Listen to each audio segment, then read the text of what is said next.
Bonjour à tous et bonne année, puisqu'a priori c'est pour ça que je fais cette vidéo, donc bonne année à vous tous qui regardez la vidéo. On va commencer par ce que je n'ai pas encore eu le temps de faire, remercier les derniers Blu-ray qui sont arrivés commentés par dans la wishlist que j'ai mis en ligne. Ouh, ça bouge. Donc j'ai reçu dernièrement Orange Mécanique qui m'a été offert par Thomas Caspar, que vous connaissez sans doute puisqu'il a été le coproducteur de 31 mètres carrés, le court-métrage sérieux que j'ai fait cette année. J'ai reçu également Zodiac qui m'a été commandé par Fabien Pimentel, que je remercie. Evangélion qui m'a été commandé par Marc Guillotin qui est un membre du forum que je connais et qui a lui aussi participé à 31 mètres carrés. Christophe Monzon qui est un... ou Monzone, je ne sais pas, peut-être est-il italien comme moi, qui m'a offert 2 Blu-ray, donc Daybreakers et Phénomènes Paranormaux. C'est un membre du forum également, je le remercie doublement. J'ai reçu Little Miss Sunshine qui m'a été offert par Pierre Amboise, et j'ai reçu Shawshank Redemption, que vous connaissez peut-être en français sous le titre Les Évadés, qui m'a été envoyé par Félix Lebeau. Ça c'est fait. Donc encore une fois, merci à tous pour les cadeaux que vous me faites sur la wishlist, c'est vraiment très très sympa, je pensais vraiment pas que ça marcherait aussi bien. Il se trouve que c'est Noël, donc c'est ce qui explique sans doute cela, mais vraiment je m'attendais absolument pas à ce qu'il y ait un tel engouement pour cette idée, et vraiment ça m'a fait très plaisir. Parce que bon, évidemment tout ce que j'ai mis sur la liste ce sont des choses que j'aime beaucoup, mais je pensais vraiment pas qu'il y en aurait autant d'entre vous qui apprécient à ce point le démon du rire pour vouloir m'offrir quelque chose de la liste, donc vraiment merci beaucoup. 2010 s'achève, 2011 commence, je vous propose donc de faire un petit retour sur ce qui s'est passé sur le démon du rire en 2010, avant d'attaquer ce qui se passera sans doute, normalement, en 2011. Niveau saga MP3, il y a eu la sortie de nouveaux épisodes de Star Wars. La saga rencontre un bon succès, a priori. Ce qu'il y a, c'est qu'elle est extrêmement difficile à faire. Chaque épisode demande énormément de recherche et de travail sur les effets spéciaux, les explosions, les musiques également qui sont compliquées à mixer avec le reste de l'épisode. Donc c'est très long. Et pour tout dire, j'ai pas eu beaucoup de temps cette année. Le peu de temps que j'ai eu, je l'ai mis à me reposer, à vrai dire. Donc j'ai pas beaucoup bossé sur Star Wars cette année, sans doute beaucoup plus l'année prochaine. En tout cas, la saga commence à bien marcher et je la trouve intéressante personnellement, donc j'espère que ça va durer encore assez longtemps. Il y a eu les sorties de 7 parodies vidéo cette année, à savoir la totale des haricots verts, Harry Potter en original, les 6 premiers films, les 6 ça va être sortis pour l'instant dans le commerce, qui ont été parodiés dans haricots verts. La qualité va crescendo en fonction des épisodes, j'espère que le 6 vous a pas trop déçu d'ailleurs. J'ai déjà eu quelques idées pour le 7 partie 1, quand j'ai été le voir au cinéma 2 fois, alors que je l'ai pas aimé. Ça va donc sortir l'année prochaine, aux alentours de la sortie en Blu-ray du film lui-même. La sortie également du 4ème épisode de Mythique, ainsi d'une bande-annonce qui devait annoncer le retour de la série. Désolé pour le petit changement de cadre, il a fallu que je branche la batterie. Donc la sortie de l'épisode 4 de Mythique, je devais tourner 2 épisodes coude à coude, je devais sortir 2 épisodes à la suite normalement, il se trouve que je n'ai pas eu le temps de finir le scénario à temps avant le départ de Bruce. Alors il va falloir que je revienne là-dessus. L'avenir de Mythique semble plutôt compromis. Elbrus est parti pendant 1 an en Espagne pour poursuivre ses études en Erasmus. Bien que je sois très content pour elle, ça veut aussi dire que je n'ai absolument rien pu faire sur Mythique par la suite. Ça veut dire également qu'elle a rendu son appartement, donc il y a un lieu dans lequel on ne pourra pas retourner dans l'épisode suivant. Et il est possible que d'autres changements viennent entacher la suite de la saga. Il est donc possible que Mythique s'arrête. Je suis navré, je vais voir ce que je peux faire là-dessus, mais il est possible qu'il n'y ait jamais d'épisode 5. En tout cas, les 4 épisodes que j'ai faits sont à mon avis très satisfaisants. En tout cas, moi je suis très content de les avoir faits et j'aime beaucoup ce que j'ai fait. On verra bien ce que ça va devenir, mais a priori, ça a l'air compromis. Dans la nouvelle un peu plus générale, on a également intégré sur le site maintenant un onglet qui amène sur le fan club officiel du Démon du Rire. Il se trouve que le fan club officiel du Démon du Rire s'appelle en vérité le fan club du célèbre et talentueux Durandal, je crois, quelque chose dans ce genre-là. C'est tout à fait inopportun. Je n'ai absolument pas créé ce groupe, ce sont des fans qui l'ont créé à ma place. Et il se trouve qu'en fait c'était celui où il y a le plus de monde, donc c'est celui que j'ai décidé de délire le fan club officiel. Alors petit retour sur Facebook, je fais partie bien évidemment de l'équipe qui manage cette page Facebook. Je suis donc sur Facebook et on voit mon vrai nom sur Facebook, on connaît mon nom aussi depuis 31 mètres carrés. C'est très gentil de me demander des demandes d'ajout d'amis, mais je n'ajoute que mes amis et ma famille aussi. Donc voilà, c'était pas la peine de me faire des demandes d'ajout, je n'ajouterai personne, en tout cas aucun fan. Il y a également eu cette année le déménagement de toutes les vidéos sur des plateformes de vidéos en ligne, YouTube et Dailymotion. J'ai fait ça parce que il y avait beaucoup de problèmes avec les téléchargements depuis les serveurs de Free. Les vidéos ne se téléchargeaient pas assez vite et la qualité n'était pas forcément toujours très bonne. D'autant que ça prenait énormément de temps d'encoder les différentes versions parce que je faisais 36 versions différentes. Maintenant il y a la possibilité pour tout le monde d'avoir des versions haute définition de tout ce qui sort. Le seul problème reste YouTube qui, bien qu'il fasse de la vraie haute définition, le 1080p, a une limite de temps de 15 minutes.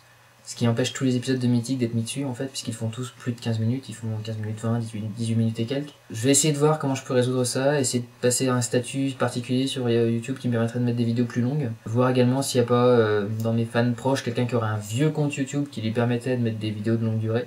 En tout cas, il y a des pages et des comptes Démons du Rire officiels. Alors c'est Démons du Rire sur Dailymotion et c'est Durendal 1 sur YouTube. Le Dailymotion a la particularité de vous mettre également des vidéos bonus. Des petites choses qui sont pas sorties, par exemple il y avait une version vidéo de la bande-annonce de Metal Gear Solid qui avait été faite avec les images du jeu. Vous avez des petits projets artistiques que j'avais réalisés avec Junior qui ont été mis dessus aussi quand on était en art plastique. Donc voilà, il y a quelques petits bonus comme ça que vous pouvez trouver. Il y a aussi la visite à la Japan Expo où j'avais rencontré certains membres du site. Donc il y avait un reportage vidéo et des petits délires qui avaient été faits, donc ça aussi c'est disponible sur Dailymotion. Donc voilà, si vous voulez avoir un petit peu plus de background sur le site, vous pouvez aller sur Dailymotion. Il y a eu également dans l'année une petite gueulante que j'ai poussée dans les news au niveau de la réaction des gens. Alors maintenant la wishlist a prouvé que les gens étaient quand même très attachés au site, même s'ils ne le disaient pas toujours. Il se trouve que bien que j'aime beaucoup les cadeaux, j'aime aussi beaucoup les commentaires. Quand quelque chose sort, j'aime vraiment avoir des retours dessus. J'aime qu'on me dise ça c'était cool, ça c'était pas cool, ça c'était bien, ça c'était pas bien. Le fait que les vidéos soient maintenant sur des sites communautaires, ça aide aussi à ça, parce que par exemple quand Vibromator 4 ou quand les derniers recovers sont sortis, il y a eu énormément de commentaires sur la vidéo dans les commentaires YouTube. Alors effectivement ça j'aime bien, faites-le. Cela dit, nous avons également un forum tout à fait stable, parfaitement aménagé par les soins de Benin et moi-même, et qui donc vous permet de tous vous accueillir pour que vous puissiez venir discuter entre vous et discuter également des créations du site. Au passage, j'aimerais bien quand il y a une création, il y a un peu plus de réactivité sur le forum. Le forum marche très bien au niveau des sections diverses et variées, mais il y a très peu de commentaires finalement sur les créations en elles-mêmes, et quand ça sort, j'aimerais bien qu'il y en ait quelques-unes aussi sur le forum. Maintenant que tout ça est résolu, je vais avoir plein de commentaires, hein. Il y a eu également une nouveauté cette année, c'était la dernière, les news vidéo. J'aime beaucoup le principe du blog, du vlog, et permettre en fait de parler avec vous de plein de choses différentes et directement vocalement, parce qu'un texte c'est très impersonnel en fait. Du coup j'ai eu cette idée, des news vidéo, je trouve que c'est plutôt sympa, apparemment vous avez l'air de bien réagir à ça aussi, donc je vais continuer, les news se font désormais par vidéo. Alors dans des informations non liées au Démons du Rire, il y a eu deux choses cette année, deux choses avec deux doigts. Il y a eu Recycle Movies dans un premier temps. Donc Recycle Movies c'est un petit projet que j'aime bien, c'est l'idée en fait de reprendre des vieux films et de leur faire des bandes annonces telles qu'on les fait aujourd'hui. C'est-à-dire, avec les accroches aussi de l'époque, hein, c'est It's the story of a man pursued je sais pas trop quoi. Donc voilà, c'est un petit peu cliché sur certains points, bien que je reprenne aussi les accroches officielles de l'époque sur certaines bandes annonces. Mais j'aime bien cette idée parce que je suis, vous l'aurez deviné, passionné de cinéma. C'est vrai qu'avec tous les Blu-ray que je me fais offrir, normalement on sait que j'aime bien les films maintenant. Et donc j'aime beaucoup cette idée de reprendre du vieux et de le réadapter dans la période actuelle. Donc ça il y en a eu deux qui sont sortis à la suite. Il y aura sans doute cette année ce même principe de bande-annonce pour La Guerre des Mondes. Et je suis en train de réfléchir aussi à faire pour des films un peu plus récents, par exemple La Planète des Singes, qui avait des bandes-annonces à l'époque absolument terribles. Donc du coup je vais essayer de voir si je peux en faire quelque chose de sympathique. Il y a eu également, et ça c'était la principale actualité que j'ai eue cette année, c'est vraiment le souvenir de cette année, c'est 31 mètres carrés. 31 mètres carrés, donc c'est mon premier court-métrage sérieux, réalisé avec de nouveaux acteurs que je n'avais pas utilisés pour le site. Alors, vous pouvez voir sur le site officiel de 31 mètres carrés, le mini-site que j'ai créé, une vidéo où je suis complètement dépressif en train de vous raconter ce qui s'est passé après la projection. Il se trouve que la conclusion n'est pas dépressive du tout. Le film est arrivé 3e du vote du public, avec 16% des votes, les deux premiers ayant retenu quasiment 50% de la totalité des voix. Donc je suis quand même assez fier de moi, ça veut dire que le film a vraiment plutôt bien marché, il a pas laissé les gens indifférents. Donc ça a été une très bonne expérience, je vais essayer de la reproduire le plus possible, voire même de pousser ça un peu plus loin, et ça j'en parlerai un peu plus tard quand ce sera un peu plus concret. Alors maintenant que 2010 est passé, nous allons pouvoir passer à 2011. En 2011, qu'est-ce qui se prépare? Niveau saga MP3, je continue dans Star Wars. Je ne me lance pas dans une nouvelle saga, parce que je pense pas que je puisse en faire plusieurs en même temps. Je vais normalement finir d'ici peu de temps l'épisode 1, la menace fantôme. Je commencerai donc l'épisode 2 juste après. C'est vraiment la saga MP3 que je poursuis en ce moment. Pour ce qui est des anciennes, Dirge of Cerberus, j'ai toujours pas la motivation de me remettre à écrire les vieux textes, donc je pense pas que ça arrivera cette année. Pour ce qui est des Camelot, ça dépend toujours de Cribou, c'est lui qui écrit les textes et pas moi, donc ça dépend de lui.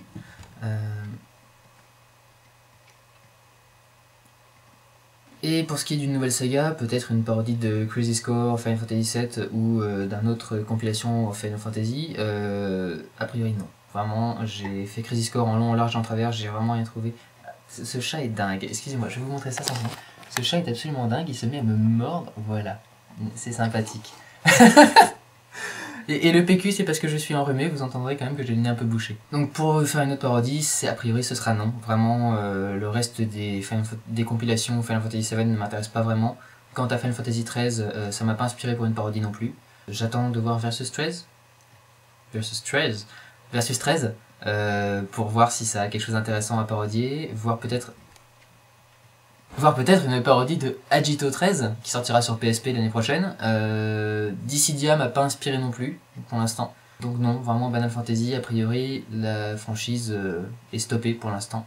En ce qui concerne le reste, parodie vidéo, court-métrage, etc., ça arrivera si j'ai des idées. J'ai des idées de court-métrage. Il y a eu dernièrement la fausse pub du Blackberry. J'aime beaucoup ce principe des fausses pubs. J'en ai des nouvelles pour J'en ai des nouvelles pour d'autres jeux qui exploiteraient un principe sensiblement différent, voire sensiblement identique, possible aussi. Donc j'ai 2-3 idées qu'il va falloir que je fasse, il faut surtout que je trouve des acteurs qui accepteraient de faire ce genre de choses. Mais du coup voilà, en fausse pub c'est ce qui pourrait arriver dans les courts-métrages, parce qu'un court-métrage en soi, ça demande quand même du temps et j'ai plus vraiment le temps de m'y mettre maintenant. Peut-être des remakes des anciens courts-métrages. Je vois bien le tueur 2011 avec de nouveaux effets spéciaux partout qui ne servent à rien, mais Durandal a appris à les faire depuis 8 ans, donc du coup ça y est, il les met partout, c'est énorme. Donc voilà, peut-être un truc dans ce genre là, mais je pense pas trop, quelque chose de plus sobre. Mais c'est vrai que des remakes de vieux trucs ça m'intéresse bien, voire même ressortir des vieux trucs qu'on n'a jamais sortis, à réadapter un petit peu, ça pourrait être intéressant. Concernant la série, j'ai une idée de mini-série, vraiment mini, hein, un format très très court de l'ordre de la minute ou de 2 minutes. Je vais travailler l'idée, je vous dirai d'ici quelques mois si ça a donné quelque chose. Pour l'instant je vais surtout prendre des notes et faire des essais de réalisation, voir ce que ça rend. Mais j'ai une petite idée quelque part qui trotte dans la tête et je vais peut-être essayer de l'utiliser. Une des principales nouveautés de 2011 devrait normalement, et là je vais mettre un gros coup de pression à Monsieur Traskin, être la nouvelle version du site version 7.0 qui est en fait déjà partiellement créée. Il y a une version qui traîne quelque part cachée sur internet, donc une nouvelle version formidable qui accueillera de façon intégrée les news vidéo avec un système d'archives dans lequel on pourra retrouver toutes les anciennes vidéos, qui intégrera beaucoup de choses en fait que les gens demandent depuis longtemps. Alors déjà au niveau du design en lui-même, la possibilité de changer les couleurs par vous-même, choisir vous-même la couleur par exemple de la barre de menu ou la couleur du fond de l'écran. Pouvoir également avoir un lecteur MP3 intégré directement sur le site, ce qui vous permettra de ne pas avoir forcément à télécharger les épisodes, mais aussi pour les écouter directement en ligne grâce à un player flash. Les vidéos également de YouTube et de Dailymotion intégrées directement au site. Alors ce monsieur Traskin a un travail, son boulot principal c'est pas de créer la nouvelle version du Démon du Rire. Donc il est fort probable que ça arrive pendant l'année prochaine, je ne saurais pas vous dire quand exactement, mais dès que monsieur Traskin aura du temps, il pourra se remettre dessus et établir cette version nouvelle du site. Nouveau site qui est codé par Traskin, quid de Junior, me direz-vous? Malheureusement, Junior a vraiment perdu tout intérêt pour le Démon du Rire. Je me pose souvent la question de savoir si je retire le slogan « Le site de Durandal et Junior ». Je pense que je vais tout simplement, pour respecter Junior, simplement retirer le site 2. Donc, ce sera donc le Démon du Rire, le site du Démon du Rire. Sur ce, il ne me reste plus qu'à vous souhaiter une bonne année 2011, une heureuse année, de la passer avec vos amis, vos êtres chers, en famille, à ne pas trop vous bourrer la gueule parce que c'est pas bien. Donc amusez-vous bien, passez une bonne année et à l'année prochaine. Salut!